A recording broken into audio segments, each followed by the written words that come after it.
ಕೇಳ್ತಾ ಇದ್ದೀರಾ ಭಕ್ತಿ ಸ್ಟುಡಿಯೋ ರೇಡಿಯೋ ಸಿಟಿ 91.1 ಅಲ್ಲಿ RJ ನಿಖಿತಾ ಜೊತೆ.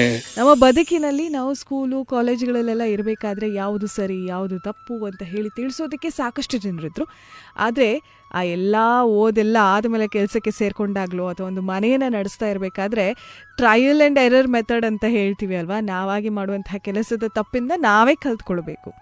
ಆದರೆ ಕೆಲವೊಂದು ಬಾರಿ ಎಷ್ಟೋ ಕಥೆಗಳು ನಮಗೆ ನಾವು ಮಾಡುವಂಥ ತಪ್ಪನ್ನು ಮಾಡದೇ ಇರುವ ಹಾಗೆ ನಮಗೆ ಕಾಯುತ್ತೆ. ಅಂಥ ಒಂದು ಅವಕಾಶ ಸಿಕ್ಕಿದಾಗ ನಾವು ಯಾವತ್ತೂ ಕೂಡ ಕಳ್ಕೊಳ್ಬಾರ್ದು. ಅಂಥ ಒಂದು ಅವಕಾಶ ನಾನು ಕೂಡ ಪಡ್ಕೊಂಡಿದ್ದೀನಿ, ನಿಮ್ಮ ಜೊತೆಯಲ್ಲೂ ಇದನ್ನು ಹಂಚ್ಕೊಳ್ತಾ ಇದ್ದೀನಿ. ಪಂಚತಂತ್ರದ ಒಂದು ಕಥೆ. ಒಂದು ಸಲ ಏನಾಗುತ್ತೆ ಅಂತ ಹೇಳಿದ್ರೆ, ಒಂದು ದೊಡ್ಡ ಆಲದ ಮರ ಒಂದು ನದಿಯ ಸಮೀಪನೇ ಇತ್ತಂತೆ. ಅಲ್ಲಿ ಒಂದು ವಿಚಿತ್ರವಾಗಿರುವಂತಹ ಹಕ್ಕಿ ವಾಸಿಸ್ತಾ ಇತ್ತು.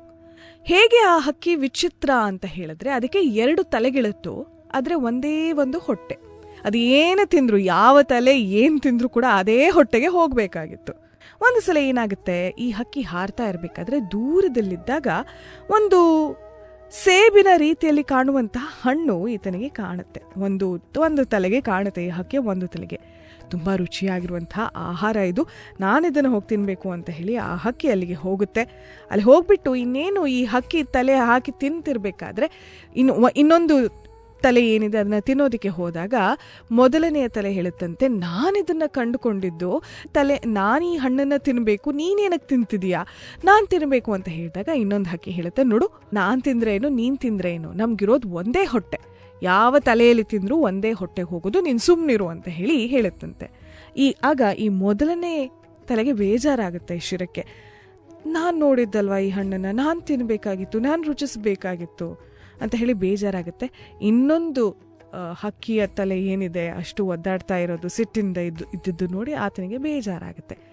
ಸರಿ, ಈಗೇನಾಗುತ್ತೆ, ಕೆಲವು ದಿನಗಳಾಯಿತು, ಇದೊಂದು ಘಟನೆ ಮುಗಿದು ಹೋಯ್ತಲ್ಲ ಅಂತ ಹೇಳಿ ಮತ್ತೆ ಹಾಗೆ ದೂರದಿಂದ ಒಂದು ದಿನ ಹಾಗೆ ಸಂಚಾರ ಮಾಡ್ತಾ ಇರಬೇಕಾದ್ರೆ ಒಂದು ಮರದ ಮೇಲೆ ಮತ್ತೊಂದು ಹಣ್ಣನ್ನು ನೋಡ್ತಂತೆ. ತುಂಬ ಚೆನ್ನಾಗಿ ಕಾಣಿಸ್ತಾ ಇತ್ತು. ಈಗ ಅಲ್ಲಿಗೆ ಹೋಗೋಣ ಅಂತ ಹೇಳಿ ಈ ಹಕ್ಕಿ ಅಲ್ಲಿಗೆ ಹೋಗುತ್ತೆ.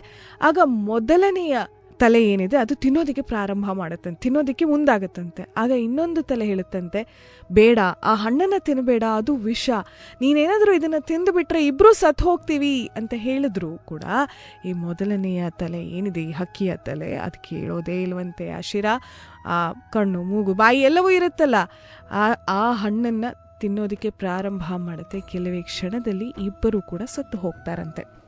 ಈಗ ಈ ಕಥೆಯಿಂದ ನಾವು ಅರ್ಥ ಮಾಡ್ಕೊಳ್ಳೋದೇನು, ಎಷ್ಟೋ ಸಲ ನಾವು ಒಂದೇ ಕುಟುಂಬದವರು ಅಥವಾ ಆಫೀಸ್ನಲ್ಲಿ ಒಂದೇ ಟೀಮ್ನವರು ಅಂತಿರಬೇಕಾದ್ರೂ ಕೂಡ ಇಂತಹ 2 ತಲೆಗಳ ಜಗಳಗಳು ತುಂಬ ನೋಡ್ತಿರ್ತೀವಿ. ಕೊನೆಯದಾಗಿ ಏನಾಗುತ್ತೆ, ಈ ಕಥೆಯನ್ನು ಯಾವಾಗಲೂ ನೆನ್ಪಿಟ್ಕೊಳ್ಳಿ. ಒಂದು ಸಂದೇಶ ನಿಮಗೆ ಸಿಕ್ತು ಅಂತ ನಾನು ಅಂದ್ಕೊಳ್ತೀನಿ. ಕೇಳ್ತಾ ಇದ್ದೀರಾ ಭಕ್ತಿ ಸ್ಟುಡಿಯೋ ರೇಡಿಯೋ ಸಿಟಿ 91.1 ಅಲ್ಲಿ RJ ನಿಖಿತಾ ಜೊತೆ.